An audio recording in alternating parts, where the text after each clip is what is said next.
बेहतरीन drama serial बड़े भाई आखिरी इस एपिसोड में आप देखेंगे कि किस तरीके से वानिया ने अपना रोना रोकर कबीर का भी दिल जीतना चाहा और कबीर का दिल जो है बुरा करने की कोशिश कर रही है। और बार बार एक ही बात की जा रही है कि आप नहीं जानते हैं कि महविश मेरे साथ क्या कुछ कर रही है। दिन रात मुझे ताने देकर मुझे जलील करने की कोशिश करती है। आखिर ऐसा कोई कैसे कर सकता है। जिसको सुनकर कबीर काफ़ी हैरान होता है कि आखिर ऐसा हो सकता है। वो कहता है कि तुम फिक्र मत करो, अगर कोई ऐसी बात हुई तो मैं उसे ज़रूर बात करूंगा और मुझे यकीन है कि वो इस चीज़ का ज़रूर जवाब देगी। जिसको सुनकर वो कहती है कि नहीं बड़े भैया, मैं इस घर में कोई भी टेंशन नहीं चाहती हूँ। तो बेहतर यही है कि बस आप भी इस बात को भूल जाइए। लेकिन आपकी खातिर हम खामोशी से हर चीज़ को बर्दाश्त करें, इसका मतलब ये नहीं है कि मैं हर चीज़ को बर्दाश्त करती जाऊंगी। बहरहाल जी, आप देखेंगे अभी तो फ़िलहाल कबीर काफ़ी हद तक जानता है इस औरत की चालाकियों को, लेकिन खामोश होकर देख रहा है कि अरे भाई दुनिया के क्या रंग है, क्या निराले काम है। उसे कुछ समझ नहीं आ रही होती है। कबीर कहता है कि मुझे तो समझ नहीं आ रही कि आखिर मामले किस तरीके से और कहाँ से सुलझाऊं। इन तरीकों की समझ ही नहीं आ पा रही। कितनी कोशिश करूं फिर भी कोई ना कोई ऐसा मसला बन के रह जाता है जिसकी वजह से काम ख़राब हो जाता है। लेकिन मैंने सोच लिया है कि अब इन मसलों को सुलझा कर रहूँगा। वो महविश से बात करेगा कि महविश तुमने कोई इस किस्म की बात की है, जिस पर महविश आगे से कहेगी कि आप ऐसा सोच भी कैसे सकते हैं, ये सब आपके नहीं बल्कि मेरे भी बहन भाइयों जैसे हैं, मैं इनके बारे में बुरा नहीं सोच सकती हूँ। तो इसलिए इन बातों को लेके बिल्कुल भी परेशान मत होइए, इन चीज़ों को अपने दिल से निकाल दीजिए। मेरे दिल में ऐसी कोई बात नहीं है और बिला वजह आप भी टेंशन लेने की बातों की ज़रूरत नहीं है। लेकिन महविश काफ़ी हैरान होती है कि आखिर ऐसी क्या बात होगी जिससे सारा मामला ख़राब होता हुआ नज़र आ रहा है।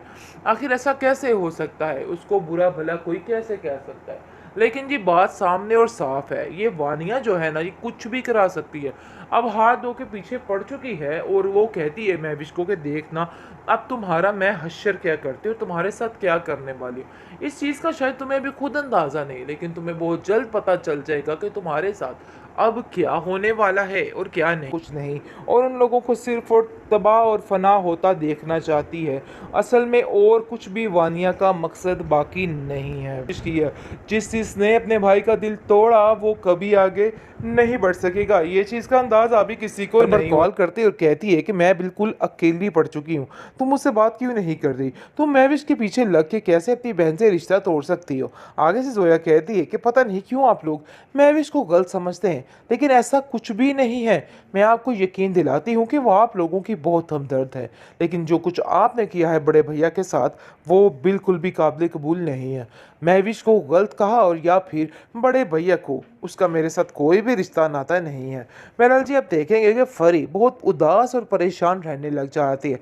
दिन ब दिन इतनी परेशानी उसको घेर लेती है कि शुएब भी इस बात को समझ आता है और कहता है कि देखो फरी, अगर तुम्हारा दिल है वापस जाने को तो तुम जा सकती हो, क्योंकि शुएब को समझ आ चुकी है कि वापसी का रास्ता उसको ज़रूर रखना चाहिए और ये बहुत बड़ी गलतफहमी हो जाएगी, क्योंकि अगर वापसी का रास्ता ना किया तो मामला काफ़ी ज़्यादा सरगर्म हो जाएगा और उसके अगले खर्चे कैसे पूरे होंगे। इसलिए वो ठान लेता है कि वो दोबारा उन लोगों से तल्लुक बना के रखेगा। जिस पर वो फरी को कहता है कि मैं तुम्हें कल ही लेके जाऊंगा और जाकर तुम बड़े भैया से मिल के आओ, और अगर हमारी वजह से उनका दिल दुखाए ना तो हम उनसे माफ़ी मांगने के लिए तैयार हैं, मैं तुम्हारे लिए कुछ भी कर सकता हूँ। जिसको सुनकर वो कहती है कि नहीं, मैं आपकी जिल्लत बर्दाश्त नहीं कर सकती, मैं अब उन लोगों के दरवाजे पे नहीं जाने वाली, चाहे जो मर्जी हो जाए। इसलिए बेहतर यही है कि आप भी ये बात अपने जहन से निकाल दें, अब गुजर जाना बिल्कुल गलत हो चुका है। बेहतरीन ड्रामा सीरियल बड़े भैया के इस एपिसोड में आप देखेंगे कि साफ साफ बता दिया है महविश ने कि देखिए कबीर, मुझे ऐसा लगता है कि ये लोग अभी तक मेरे बारे में ठीक नहीं हुए। मैंने बार बार इन लोगों की गुफ्तगू सुनी है, लेकिन इनकी गुफ्तगू बिल्कुल भी सुनने के काबिल नहीं है। हम दोनों के इस कदर खिलाफ बोलते हैं कि ये लोग, कि मैं आपको क्या बताऊं। जिसको सुनकर वो हैरान हो जाता है कि आखिर ऐसा कैसे हो सकता है। वो साफ साफ कहता है महविश को कि मुझे लगता ही नहीं कि अलमीर की पसंद इतनी घटिया हो सकती है? उसने तो हर चीज़ ख़त्म कर डाली। जिस पर महविश कहती हैं कि इसमें अलमीर का क्या कसूर है? अलमीर का तो कोई कसूर नहीं है, बल्कि वानिया का किरदार है। क्योंकि मैंने कितनी दफ़ा अपने कानों से सुना है कि वानिया खुद समझा रही होती है और मिशाल का दिमाग ख़राब कर रही होती है।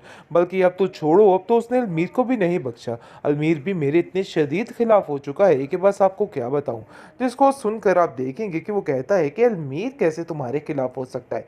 मुझे तो इस चीज़ की हैरत हो रही है। मैं खुद इस वानिया से बात करता हूँ, आखिर ये सब कुछ चाहती क्या है? अरे भाई, सब कुछ इसकी मर्जी के मुताबिक किया जा रहा है, लेकिन फिर भी इसकी हड्डी में चैन ही नहीं है। मुझे तो ऐसा लगता है कि इसकी थोड़ी टकाई करनी पड़ेगी, क्योंकि ये औरत ऐसे बाज नहीं आएगी। मैंने इसके आंसू देके इसको यहाँ पे रख लिया था, लेकिन इसका मतलब ये नहीं है कि मैं इसको कुछ भी नहीं कहूँगा। लेकिन अभी ये बात महविश नहीं जानती है कि कितना बड़ा फड्डा क्रिएट किया हुआ है, और यानी कि जो भी टेंशनें गुजरी हैं वो सब कुछ वानिया की वजह से ही है। क्योंकि जब उसको अंदाज़ा हो जाएगा तो वो बहुत ज़्यादा परेशान हो जाएगी। लेकिन जी आप देखिए कि इसको ये बात बतानी चाहिए थी महविश को, ताकि महविश आगे से मोहतात रहे। अरे भाई, जो औरत जान ले सकती है किसी की, वो कुछ भी कर सकती है। इसलिए ये बात ज़रूर करनी चाहिए थी, ये बात बहुत ज़्यादा ज़रूरी थी। लेकिन जी आप देखेंगे कि महविश कहती है वानिया को कि आखिर तुम्हारा मसला क्या है? तुम क्यों मेरे खिलाफ बार बार ये बातें करती हो, बार बार वर्गलाती रहती हो? आखिर तुम चाहती क्या हो? जिसको सुनकर वो कहती है कि मेरा और तुम्हारा रास्ता बिल्कुल अलग है, इसलिए मैं तुम्हें चैन सुकून से जीने नहीं दूंगी। इसलिए बेहतर यही है कि तुम अपने दिमाग को ठीक रखो और काबू में रखो। और खबरदार, मेरे और कबीर के बारे में आप लोगों ने कोई भी ऐसी बात की, मैं आपको कभी इस चीज़ को करने के राइट नहीं देती हूँ। जिस पर वानिया कहती है कि देखती हूँ कि तुम क्या करती हो। मैं तुम्हें चंद पल में ऐसे घर से बाहर निकलवाऊंगी कि तुम याद रखोगी। बहरहाल जी, फरी जो है वो अब कॉल करना शुरू हो चुकी है जोया को, क्योंकि अब उसको समझ आ चुकी है कि वो बिल्कुल अकेली पड़ चुकी है। इसलिए जी वो बार बार कॉल करती है और कहती है कि मैं बिल्कुल अकेली पड़ चुकी हूँ, तुम मुझसे बात क्यों नहीं कर रही? तुम महविश के पीछे लग के कैसे अपनी बहन से रिश्ता तोड़ सकती हो? आगे से जोया कहती है कि पता नहीं क्यों आप लोग महविश को गलत समझते हैं, लेकिन ऐसा कुछ भी नहीं है। मैं आपको यकीन दिलाती हूँ कि वो आप लोगों की बहुत हमदर्द है, लेकिन जो कुछ आपने किया है बड़े भैया के साथ, वो बिल्कुल भी काबिल कबूल नहीं है। महविश को गलत कहा और या फिर बड़े भैया को, उसका मेरे साथ कोई भी रिश्ता नाता नहीं है। बहरहाल जी, आप देखेंगे कि फरी बहुत उदास और परेशान रहने लग जाती है। दिन ब दिन इतनी परेशानी उसको घेर लेती है कि शुएब भी इस बात को समझ आता है और कहता है कि देखो फरी, अगर तुम्हारा दिल है वापस जाने को तो तुम जा सकती हो, क्योंकि शुएब को समझ आ चुकी है कि वापसी का रास्ता उसको ज़रूर रखना चाहिए। और ये बहुत बड़ी गलतफहमी हो जाएगी, क्योंकि अगर वापसी का रास्ता ना किया तो मामला काफ़ी ज़्यादा सरगर्म हो जाएगा और उसके अगले खर्चे कैसे पूरे होंगे। इसलिए वो ठान लेता है कि वो दोबारा उन लोगों से तल्लुक बना के रखेगा।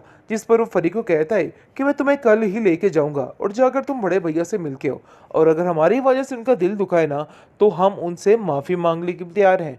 मैं तुम्हारे लिए कुछ भी कर सकता हूँ। जिसको सुनकर वो कहती है कि नहीं, मैं आपकी जिल्लत बर्दाश्त नहीं कर सकती। मैं अब उन लोगों के दरवाजे पे नहीं जाने वाली, चाहे जो मर्जी हो जाए। इसलिए बेहतर यही है कि आप भी ये बात अपने जहन से निकाल दें। अब उधर जाना बिल्कुल गलत हो चुका है।